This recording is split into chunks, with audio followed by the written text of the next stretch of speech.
Hello everybody, Dr. Rick Wallace dropping in on you. Hope everybody is having an unbelievable start to their week.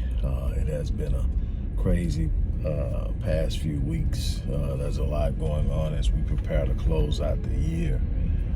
The goal is to be ahead of the push and ahead of the curve, and that's always challenging with so many different things changing on a regular basis, but that's where we're at. Look, I just maybe an hour or so ago posted a real short video that talked about the work we're doing with Black Men Lead and the push for the fundraiser.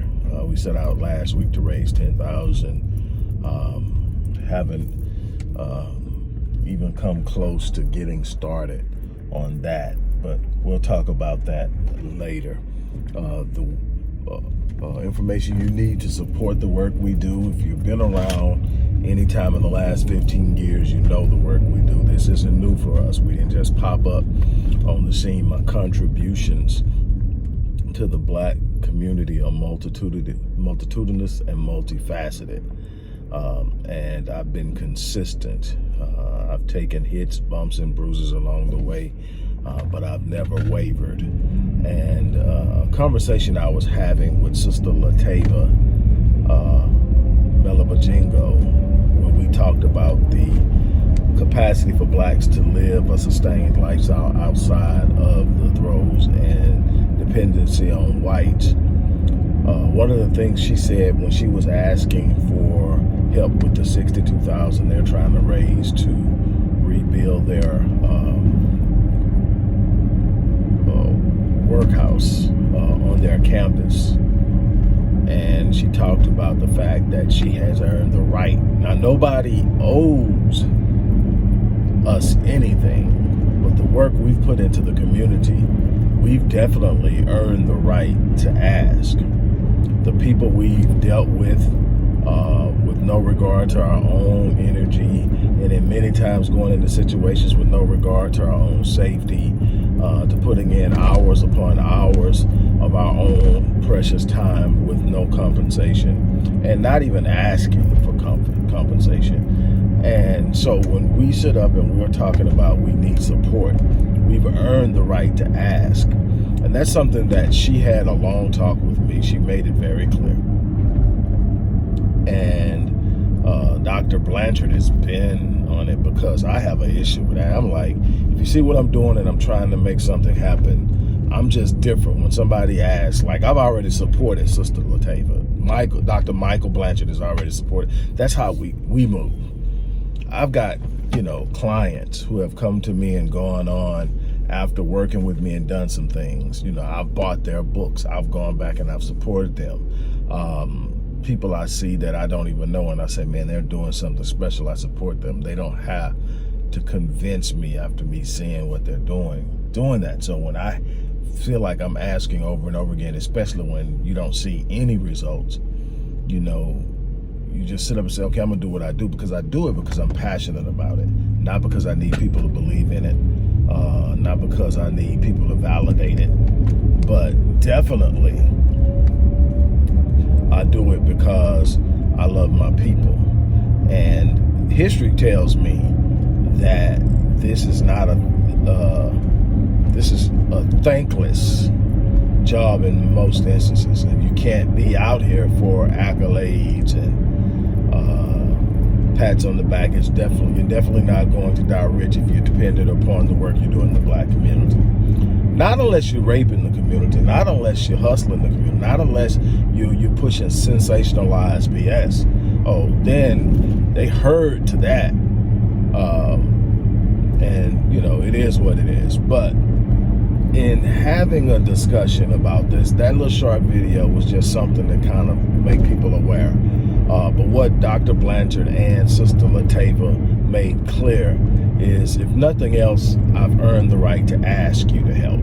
Whether you help or not is actually your right and your choice. You don't owe me or the people at the Odyssey Project or the people we work and help a thing.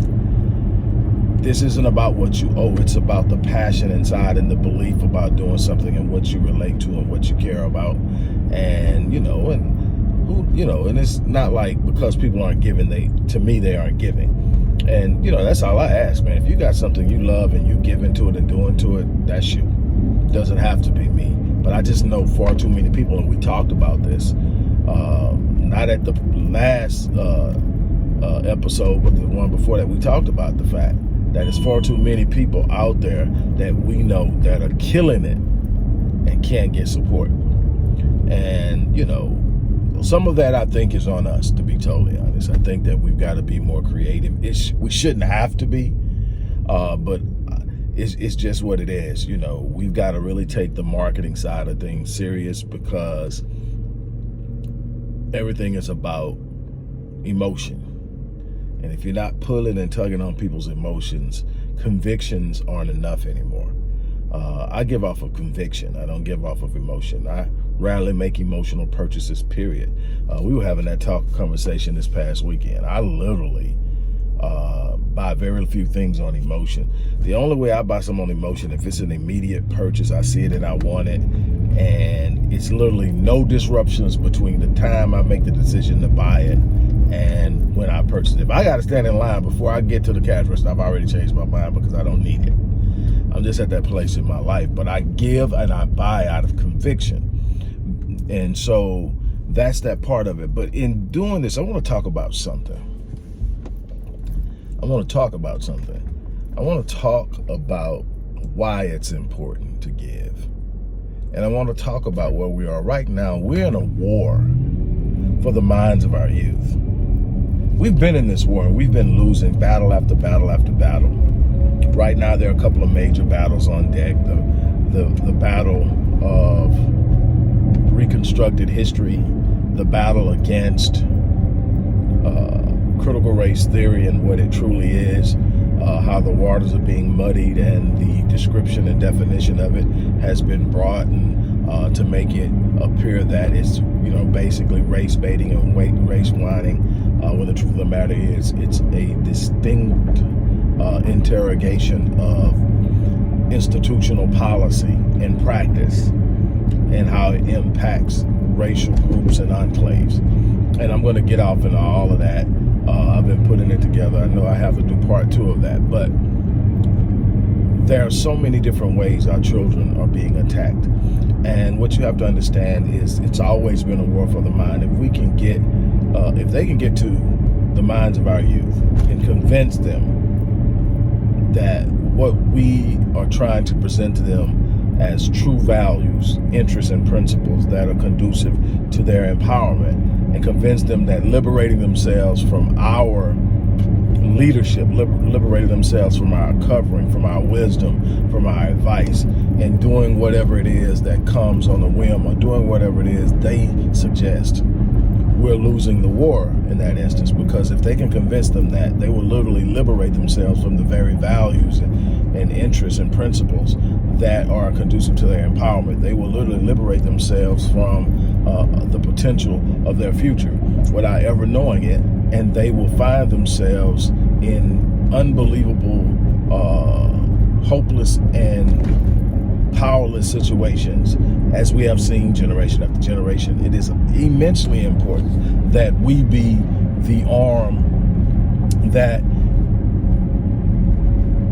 creates an identity for our youth, that educates holistically our youth. And my definition of education. My definition of education is real specific and to the point. Holistic education is the preparation and empowerment of Black youth to not only go out into a world that's inherently hostile to them and compete, but to win. It is not simply the attainment of academic skills.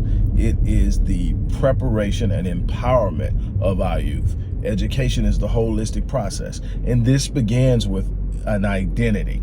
It begins with establishing an identity that is built around knowing who you are. Sister Latava talked about it. She said that she literally was so deliberate and intent on how she reared her kids and protected them from outside influences that she can remember when her oldest child saw a white person for the first time. That's powerful. Why? Because by the time this child is exposed to ideologies and concepts that are in diametric opposition to what they've been taught about themselves, they have the wherewithal and the sense of identity, the sense of purpose, the sense of belonging to something that they hold dear, that they're not shaken by, they're not moved by. It doesn't unbolt, unattach their foundation, so the foundation shifts. They simply know who they are. There's a reason why people talk about why black immigrants can come over here and do so much better than black Americans, because black immigrants, like any other group of immigrants, bring their identity. They bring their history. They bring their heritage. They bring a sense of self. They bring a name that's traveled down centuries that wasn't given to them by a white owner. Even if they were colonized, they're normally carrying a name that travels back, that they can relate to, that some griot has passed on to them, the history of that name, the history of that tribe, the history of that village, the history of that community, and they know who it is. That's why Asians go out of their way to live in enclaves whenever possible and to protect their young children from being completely domesticated into Western culture. They will even go as far as sending them back home for periods of time when they feel like they're losing control. There is more than just opportunity and access that is at the helm. If we don't understand that, that's part of the problem. They are protecting their children's minds. They understand the war to control. They understand that this system is not designed and set up to empower the masses. It is designed and set up for that the vast majority of the masses become worker bees. The vast majority of the masses are simply programmed to show up and do as they're told and provide labor, services, skills to those who are the true dreamers in this country, the elite, the 5%. And so what we have to understand, and that's one of the reasons why Asians, again, have closed the wealth gap between them and whites. They are now approaching $100,000 in median household wealth. Whites are anywhere between, depending on what study, 130 to 140,000 in median household wealth. It wasn't that long ago that Asians were under 90, and now they're closing in on 100 median household wealth. Well, guess what? Asians are the highest earners. They've already caught whites as far as earners. Whites aren't that concerned about it because Asians don't have the numbers for that to be a problem as of right now. What whites are concerned with are two populations: blacks, who they've been consistently successful and effective at misdirecting, misguiding, misleading, and the rapidly growing Latino population, especially from Mexican origin. That population is now the second largest population if you exclude the 2.7% of blacks that purposely ascribe to being biracial or mixed race rather than black or African American, an option that has been given to them on the U.S. Census for the very purpose of creating an idea that the black population is dwindling and therefore becoming less impactful, less influential, and on down the line. The truth is that when it is all said and done, they are something that is in the works. So you got to be very careful of watching how this biracial thing is moving, because if you're aware, one of the things they're doing is they're promoting interracial relationships between blacks and non-blacks real big, especially blacks and whites, but blacks and Asians as well. And they're promoting it in commercials, they're promoting it in movies, they're promoting it heavily because there is a plan, because whites aren't procreating at a rate high enough to maintain their current population share or share in the market. So their percentage of their majority is dropping, while the percentage of both blacks and Latinos is growing. And so one of the ways that they have played with the numbers is by allowing blacks and Latinos to claim either Caucasian, Latino, non-black Latino, and which basically says Caucasian, and also biracial or interracial. And so all of these things are in place for a reason. Everything happens for a reason. Everything happens as a part of the attempt to manipulate. And so you have to understand that. But what I'm trying to say is, when you see the way that our young boys in specific are being targeted in so many different ways, the feminization of the male image is something that I was looking at and that I'm actually going to be talking about later on in the week. Is there was a meme that popped up where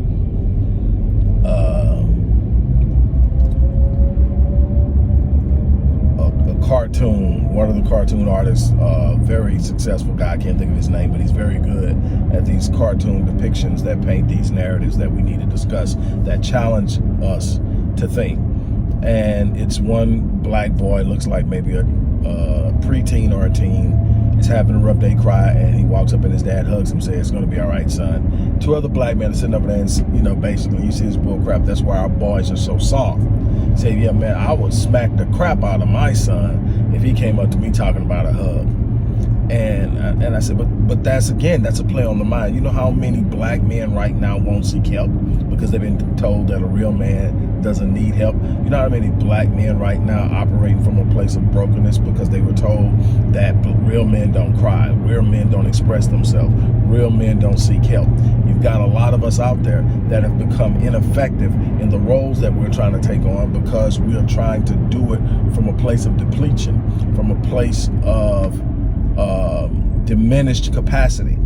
And we are passing on this erroneous idea of self-made, self-sufficiency, in the sense of don't need anybody, that you don't have to, you can't express your emotions. You shouldn't be able to feel. The problem is the people who matter the most are going to need you to feel. The people who matter the most are going to need to see a side of you that is outside of the scope of what you do outside of the house. There is, and I teach all the young boys and the young men that I work with, there are two primary sides of you.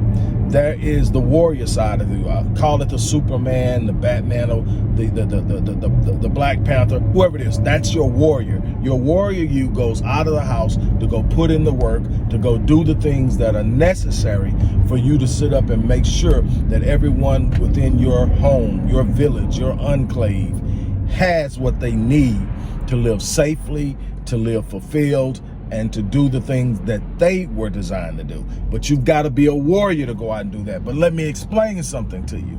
The warrior doesn't have a place in the home. The person that comes home is husband, is daddy, is uncle, two different people. You have to be able to separate the two. There's too many men trying to be warriors in the house. There are too many men trying to dominate in the house. There are too many men that want to overpower in the house. That's not how you lead in the house. You lead in the house with love. But if you listen to what's being taught out there, if you listen to what's being bombarded in the minds of our children, it's telling them that telling men they need to dominate everything. The thing you need to dominate, we're not dominating enough. And that's the other people who are moving against us. Non-blacks who are a real true threat, and blacks who have defected into a white culture with a white agenda and are a threat. Those are the people we need to be hostile with. Those are the ones we should be warring with. Those are the ones we should be standing up against. We should have an ability to come in and sink into one another as men and sit up and talk about what's going on with us. There are things we're fighting every day that we pretend it's, we're beyond the point where I'm good when I know I'm not is a sufficient answer. We need to be able to have those we can talk to, that we can tell it's been a rough week, it's been a rough month. This is going on, that's going on. Black men won't admit when things are hectic in the home, especially when it comes to finances. Why? Because we've been commodified. We've been commodified in a manner that if we ain't got the money, we ain't a man. Am I saying we're not supposed to be providers? Absolutely not. I'm saying that we are supposed to be providers. But what I'm also saying is that we are far more than that. Look, I want to get off of here. I had to just stop. I had to break this down to you. Look, we need your support. We need to take this thing to the next level. We need to make some things happen. So go to the description box. You can give by clicking one of those links, or you can give by going and doing it through our Cash App account. But what we're going to do is we're going to be coming to you. We're going to be asking for help with Black Men Lead. We're going to be asking for help with Black Man Lead. We're going to be asking for help with Restoring Ghettos Forgotten Daughters, with Music is Life, with the Black Code of Conduct, all the things that we are determined to implement, things that we're working on, things that we are immensely committed to. We are going to definitely be asking you to be a part of. This is a battle for the minds of our children. This is a battle that is going to establish just how far we go in this country, in this society. We have to stand up. We have to unify. We have to make sense of all this. We have to make a difference in all this. And I am going to get off of here.